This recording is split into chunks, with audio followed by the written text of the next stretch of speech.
Only one coast can claim the 90s rap crown. And before you start yelling in the comments, we got rules. 3 eras, 3 crowns, 1 mic, 1 winner. East Coast, 1990 to 94, lyricism and blueprints. West Coast, 94 to 97, G-Funk runs the country. South, 98 to 2000, the dynasty begins. And don't just be like, this who wins. Nah, bro. Drop 5, each era, each region. Put it in the comments. I want to see what you're talking about. Only one coast walks away with the crown. The East set the tone, baby. The West ran the nation. South bent the block. Who you got, though? Grown man bars.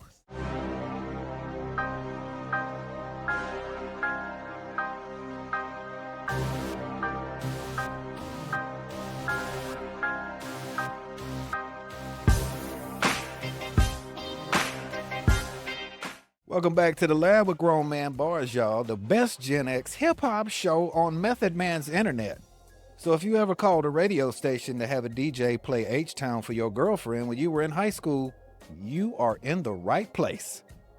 I'm your man, Chad, resident rap nerd, and that man over there is the reason why the parental advisory sticker is now in lowercase. Big absolute, what is buzzing cousin. Going down, family. Love hip-hop. Let's talk about it.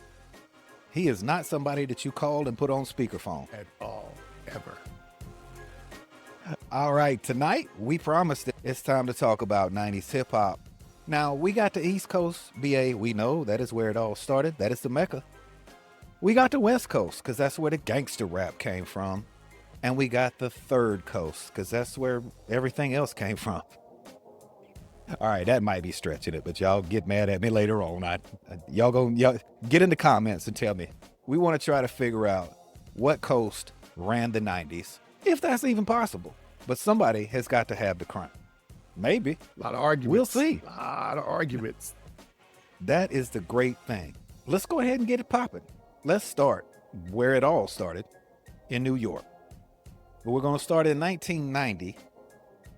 And we'll talk about this era. I said it in the beginning. So the era is 1990 to 1994. Yeah.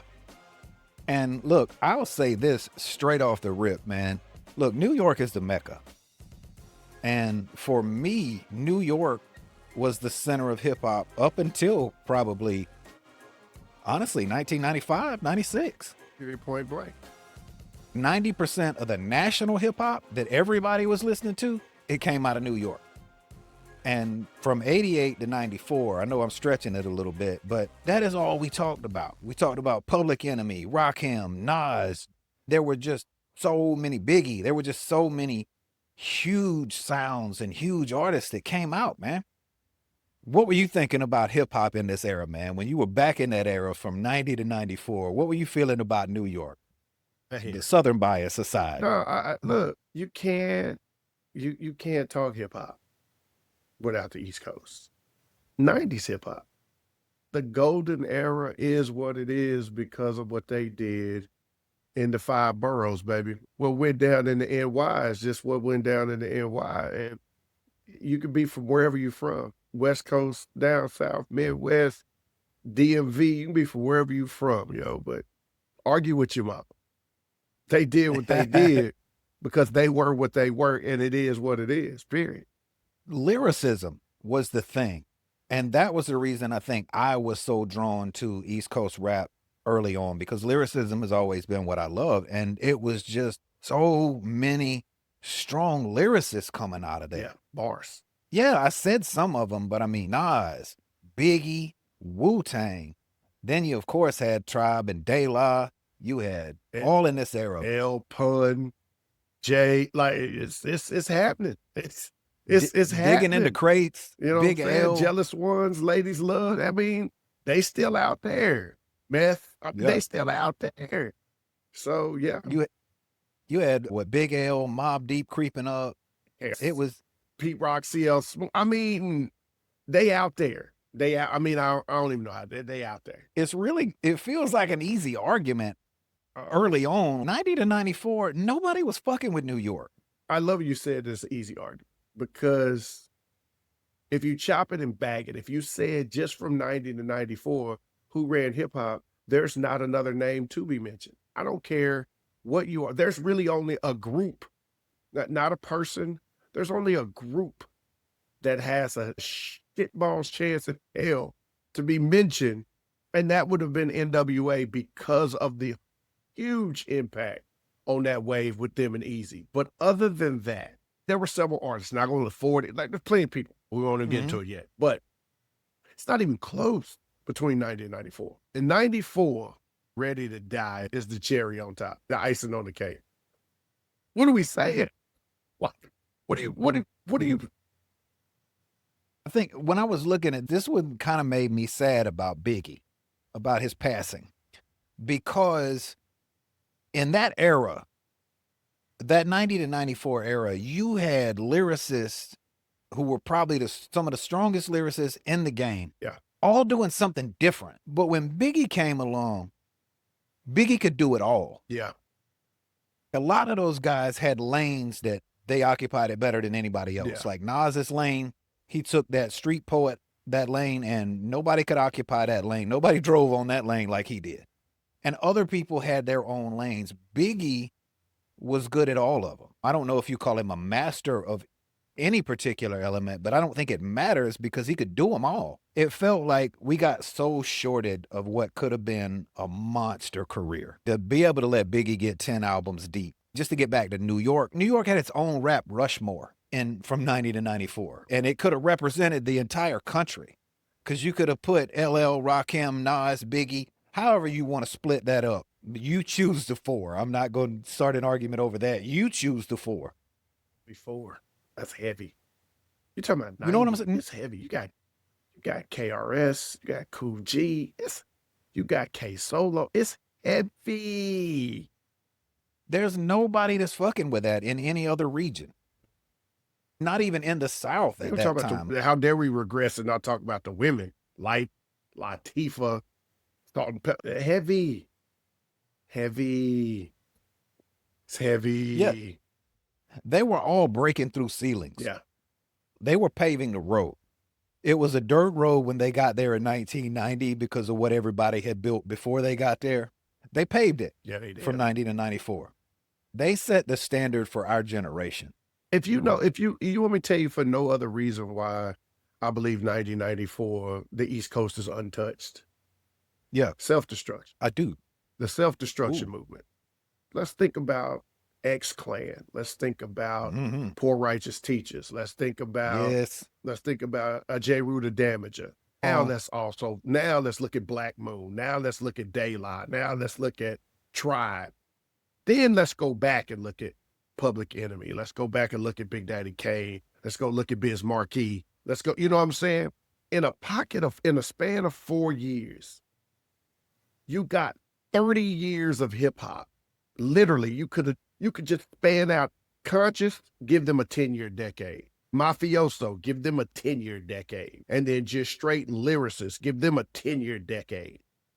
All in a 4-year span. That's crazy. So you said you rolled up 40 years of rap and let it happen in 4 years. Yes, literally. They were all blueprints. The albums that they laid down were blueprints. Nas laid a blueprint for street rap. It was in 88, but PE had already laid down your Conscious. But you had Poor Righteous Teachers taking conscious rap to a different level, doing a different sound with it. They even had crazy lyricism because Wise Intelligent could spit. He had bars, man. They were doing technical stuff with the conscious work. Oh, yeah. You had all the fun rappers that were just doing their own thing. You had a lot of them, too. You had a lot. Yeah. Then you had like guys Biz Markie. you had guys, to me, I think I call them low-level street soldiers, not really because they was low level, but you had guys like Craig G. You had guys like D Nice. You had guys like Just Ice. You had guys who fit in all of these little categories. They could do a lot of different things, but because they was not like the Don of their clique or like the number one on their particular label or in their particular group, you kind of forget what they were able to do. And like you said, the ladies, they laid the groundwork for every female that came after them, not only in hip hop, but in being able to make a lane for yourself in hip hop and outside of it. Because Queen Latifah had a blueprint. She showed you how to do it. If you look at Shantae in the 80s, Mm. if hip hop tried to put Shantae in a box, then what Light did was bust in doors in the box. What Latifah did was set the house on fire. Like, we need to just get on out of it. Light has Shantae. Shantae may have had Shyrock and a couple other, you know, Funky Fresh plus one. There was Light and Shantae had the same battle mindset, but they were nothing alike. They were two sides. They stood toe to toe with the men. And I mean with the men. Let's keep it there. With the men. Latifah putting lyrics down with some of the best Heavy D Apache. She's doing it there. Light's doing it with Rakim, BDK, Master Ace, Cool G. Shantae was doing it with early Big Daddy Kane, early Biz Markie, Shan. So you have, man, it's a good argument for New York. Sorry, no question they own that 90 to 94. There's no question about that. Nobody can even come close to touching them in that era. So let's move over to when somebody could touch them. We moved to 1994 to 1997. Dre's G-Funk and Death Row Records. Talk to me about how you were feeling, because you were a little bit closer to the West Coast than I was. How were you feeling over there at the West Coast? Because it got to you 8 states before it got to me. Yeah, man. You know, look, Short, Ice-T, 40, Ras Kass. There's a lot of guys out the West, man, that really gave us something. When Dre left NWA, Ren went solo at some point. Of course, everybody knows what Cube did. I felt like in that absence, and when I say in that absence, we're going to just talk about 90 to 92. In that absence, Cube carried the West, right? A lot of Cube carried the West. And I felt like right about 93, he got some backup.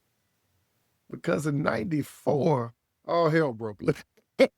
Who did it? It got ugly. Now, don't get me wrong. The Chronic dropped in 92, and if you're a boxer, and they say in boxing terms, no matter what the opponent is, if you're facing a counterpuncher, a master of defense, you know, somebody that's faster than you, a puncher always has a puncher's chance. That's right, because you can get that one, because you get that one overhand off. You get that one uppercut, it changes a fight.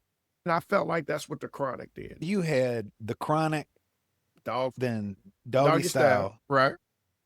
Lethal Injection and the Predator, DJ Quick doing everything, and the Tupac Death Row era. 94. Something happened in 94 that shook everything, in my opinion. This guy by the name of Warren G. I felt like jazz versus funk. Jazz won from 90 to 94. After Songs 94, it was about the baby Bubba. It was about the funk, baby. It was about the funk. It was about songs you could ride to. Radio play and songs you could ride to. The music became more important, I think. Synthesizers and just heavy bass lines. Just something you could vibe to, and something that played in your car. That's what it was. Something that bumped in your car so you could ride down the street with the trunk rattling. Let me ask you this question. 95 to 96, Death Row Records. Is there a label that fucks with that dominance in that 2-year period? No. The only label that has a shot, and I'm going to cheat, I'm going to stack the deck. Hear me when I say this. In that particular period, there's not a label in a 8-year period that messes with that 2-year period. The only 2 labels that have a shot at this argument. The first is Def Jam. That's it in its entirety. The other, simply because of the parent company and the sub company's efforts combined, would have been Cash Money, Young Money later in life. But outside of that, no. I mean, y'all know what I'm going to say, so don't argue with me. You know you can argue with me. And I even think that Cash Money, while they might have had the same, if not a bigger reach, they had to do it with more artists. Correct. And I said, they needed that subgenre. They need the Young Money portion of that to really push them over the edge. And that was when I feel like the West Coast had it. Like that era, the West Coast had it. And I'll give them that era, the 94. It's the reason we set it up this way, because I'll give them that era. They had that era. They were putting out, you had All Eyes on Me, you had Snoop's albums, you had everything Corrupt was doing, with what he was doing with Daz. The Dog Pound, Rage. You had Danny Boy. Danny Boy. Nate Dogg dropped a project of his own out of that. Murder Was the Case soundtrack out of that. Above the Rim soundtrack out of that. And the videos, California Love. And this is what's crazy about that era. We're not talking about all the other artists in that era. E40 and the Click dropped a great project in that era. Ice-T dropped a tremendous project in that. Too Short dropped 2 great projects in that same time frame. DJ Quick, MC8. Quick dropped something. Quick dropped the gym. Quick dropped the gym on that. And let us not forget, Cube also dropped a gem of gems in 96. A gem of gems. Oh, we'll talk about that one. Ren had a solo project. Still was doing his thing. All right. I think we made that pretty clear. So we'll slide on to my favorite rap coast, the Third Coast. Yeah. Now we got to start this in 1998, and it's still early in the beginnings here. I think you can make a lot of arguments for 98 to 2000, especially the end of it. What the 99, 2000 did for the South, the 99 and the 2000, you know what song I'm referencing there. Because that's exactly what they did. Cash Money Records taking over for the 99 and the 2000. That's exactly what happened. But you also had all those other guys starting to brew. In Atlanta, you still had No Limit.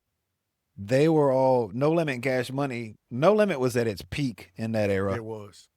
Cash Money was still on its way up. The guys in Atlanta were still a little young. T.I., Luda, and they were coming right behind us. California artists join No Limit right about that time. I believe he did. And dropped the Dogfather. I believe right about 98-ish. And dropped his own symphony. Fire. Yes. So the East Coast, West Coast thing had burned out by then, because by 98, Tupac was unalived in 96, Biggie in 97.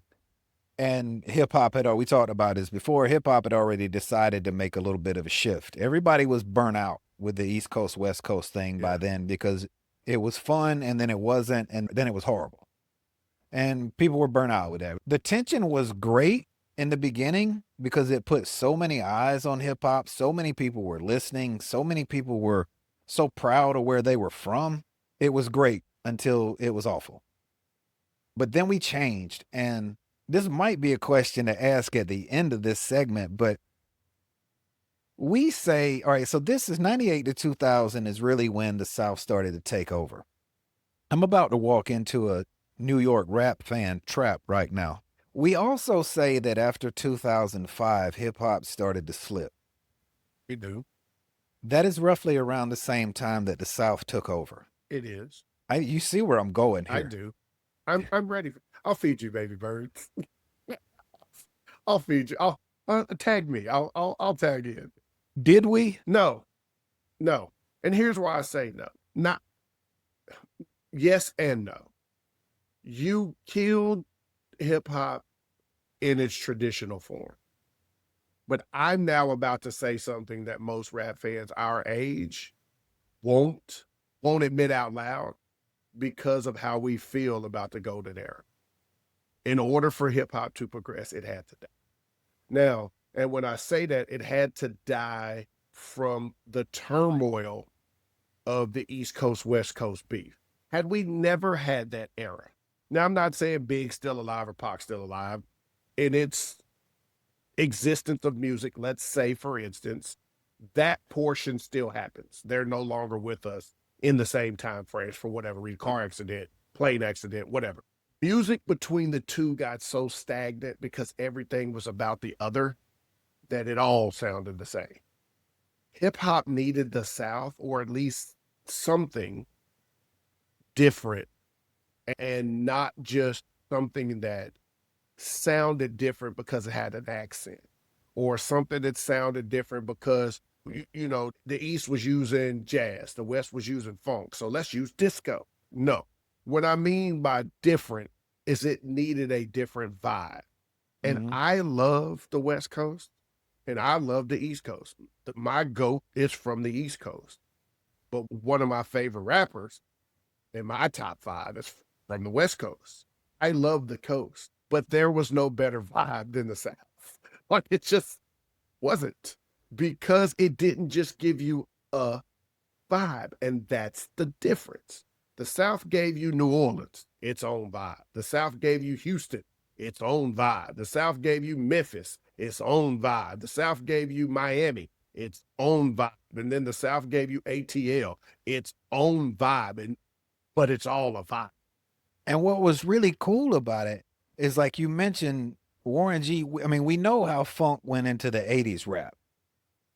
And then Warren G came up with West Coast funk. Yep. Warren G and Dre came up with their West Coast funk. Manny and the Dungeon family did the same thing in the South, because Manny played off the New Orleans bounce and made his own funk. And the Dungeon family definitely brought in funk into everything they were doing. So it was cool to me to take a variation of what New York did in the 80s, what the West did in the early 90s or mid 90s, and then, make it our own in the South. Yeah.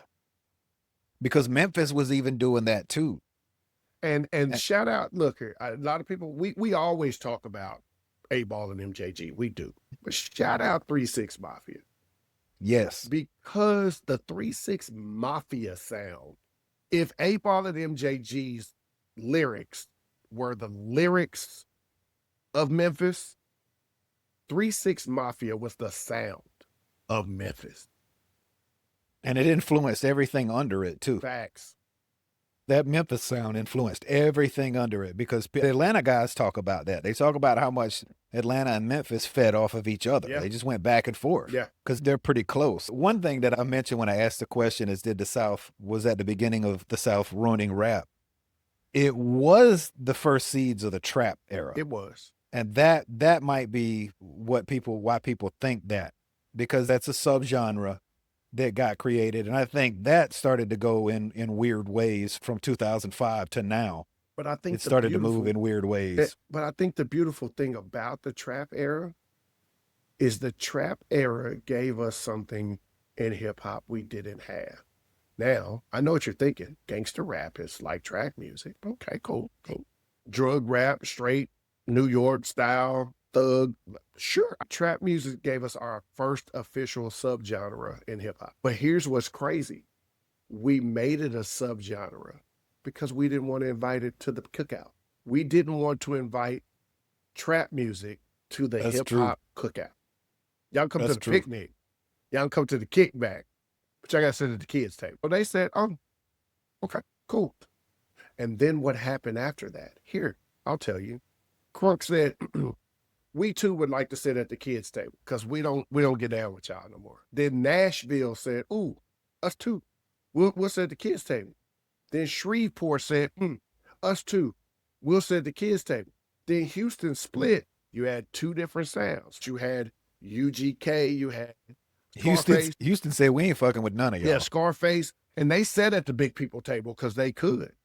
But this is also about the time that UGK and Scarface were finally getting known to people outside of big national, just being around Texas. Yeah. So now all of a sudden you had guys like Mike Jones, Paul Wall, Slim Thug, Chameleon. Hey, we'll sit at the kids' table too. Now you have all of these, because screwed up music became a subgenre. That's what happened. That's why I love what trap music did to hip hop. And that's why real hip hop heads said, the South killed it. It did. It killed it in the traditional sense. That might speak to why rap ended up so muddy like it is right now. The same reason that boxing is so muddy. Maybe we have too many weight classes. That I agree with, because too much of something can be a bad thing. Sometimes all you got to do is shut the fuck up and not mess it. Right? It's already there for you. Don't think I don't understand that as somebody who in the club could always talk his way into it and then talk his way right back out of it in the same night. And you think you in there. You're like, if I just say 3 more things, I'm going to seal the deal. And you're like, oh, that was the wrong one. Two words too many. Fumble. Fumble. 2 words to fumble liar. Fumble. The ball's on the ground. The ball is on the ground. Curtis Blow, KRS-One, Chuck D. I'd like to offer y'all a formal apology from my previous statement when I said the South did. I get it now. Like, I get it now. I don't agree with you, but I see where you're coming from. Now. Yeah, I get it. Too much. All right, let's flip it to the final verdict. Let's look at 3 categories: the quality of the albums, national dominance, and cultural impact. We got to give it to one coast. Now, we agree that the East set the standard, the West took the nation by storm, and then the South was setting up what became a 20-year dynasty. There's 3 heavyweights in that era. Who do you go with? It's tough.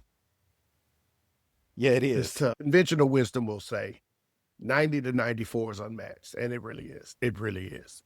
It definitely is. In this particular argument, you're not arguing the West Coast is basically 94 to 98-ish. You're not really arguing that.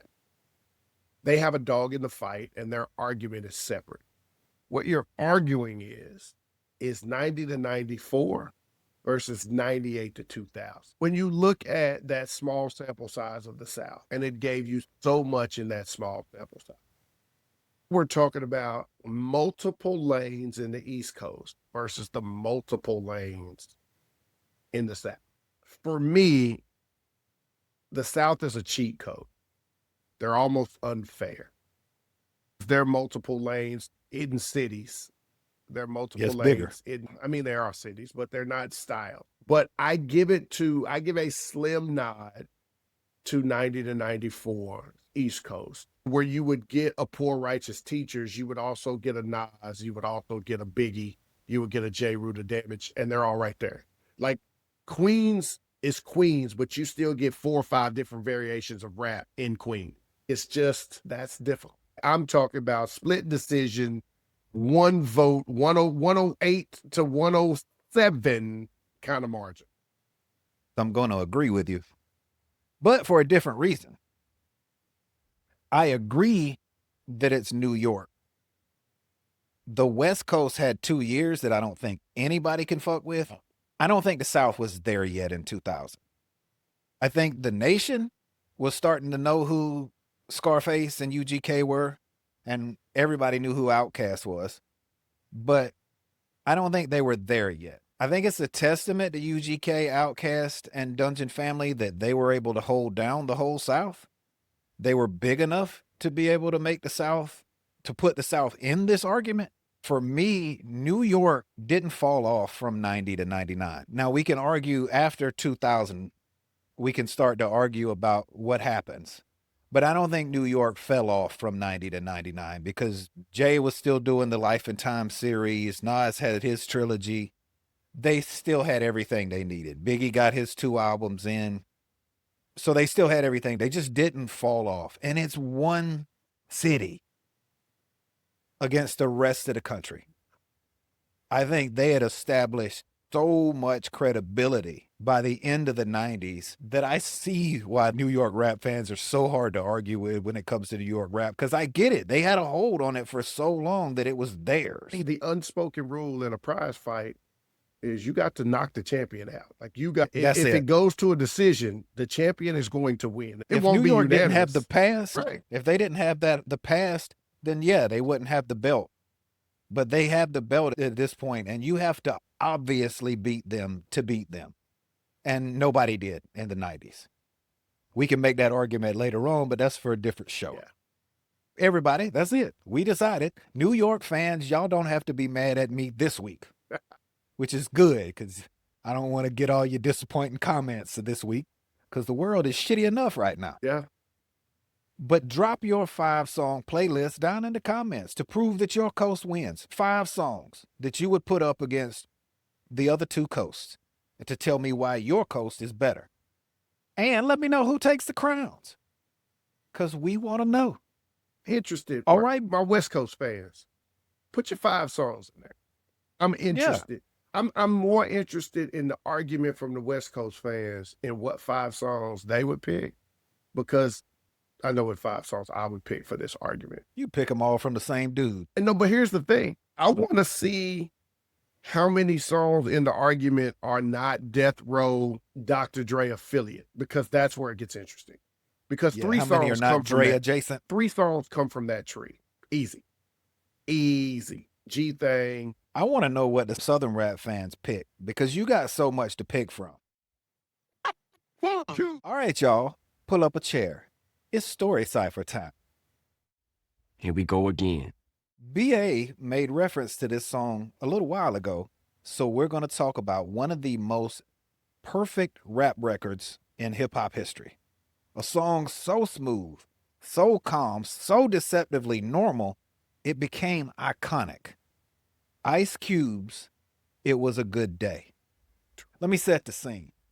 In 1992, Los Angeles is still sitting in the heat of the Rodney King beating. Oh. Police tension is sky high, gang territory lines are razor thin, and every day in South Central feels like rolling the dice with your mental health. Cube had already given us Straight Outta Compton fury and America KKK's Most Wanted rage, but what the world wasn't ready for what he did next. Instead of a protest record, Cube wrote a peace fantasy. Not a fairy tale, a wish. He sat down with DJ Pooh, heard that smooth as melted butter Isley Brothers sample, and said, what would it look like if for just one day, nothing went wrong? Yep. That's the seed. That's the genius. This wasn't Cube bragging. This wasn't Cube getting soft. It was Cube dreaming out loud.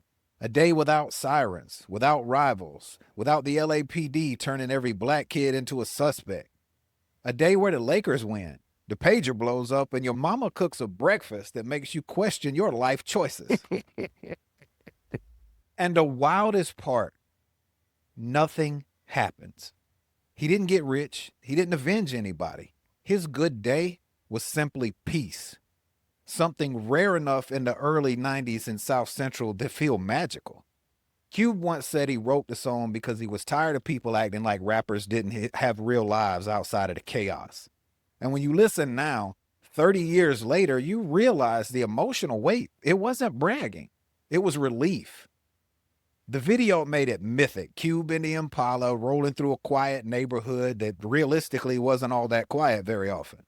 The image burned itself into our cultural memory. A black man at peace, not policed. The craziest twist? Years later, fans tried to solve the date. The Lakers score, Yo MTV Raps, the weather, the Goodyear blimp. People analyzed it like a crime scene and came up with a day they thought it was, but Cube shut it down. Y'all looking too hard, he said. It was just a good day that never happened. And that's the point. It was a good day is hip-hop's greatest what if. What if living in the hood didn't hurt? What if the world didn't press down? What if joy wasn't rare? Cube didn't give us a fantasy. He gave us a wish list millions of people could understand. And that's why this song still feels timeless. Because peace in your neighborhood is revolutionary. And that is your story cipher. Okay, now it's time for my favorite segment, BA. It's time for Book it or cook it. Book It or Cook It, BA. 93 to 96 was the height of lyricism in rap. Cook it. Ooh. Do tell. How would you like me to describe it? Would you just like me to give you 3 projects to prove my point, or 3 artists? Either way. Just tear the Band-Aid off. The Marshall Mathers LP, Women I. Okay. Mm-hmm. It's Dark and Hell is Hot. Fair. Good argument. I mean, I could go get rich. There's a couple things I could do, but I feel like 93 to 96 set the standard of what we consider lyrics to be. Just like 88 to 92 set the foundation of what being lyrical should be based upon. Book It or Cook It. Nas had the better debut, But Jay-Z had the better decade in the Look, we 90s. don't even need to argue about it. There's no argument to it. Only Nas fans will disagree. Sorry. Everybody else in the free And they world, will. literally in the free world, that would agree. Everyone else. Book it or cook it, Wu-Tang's 36 Chambers changed rap more than Illmatic. Book it. Ooh. Here's why I'll say book it.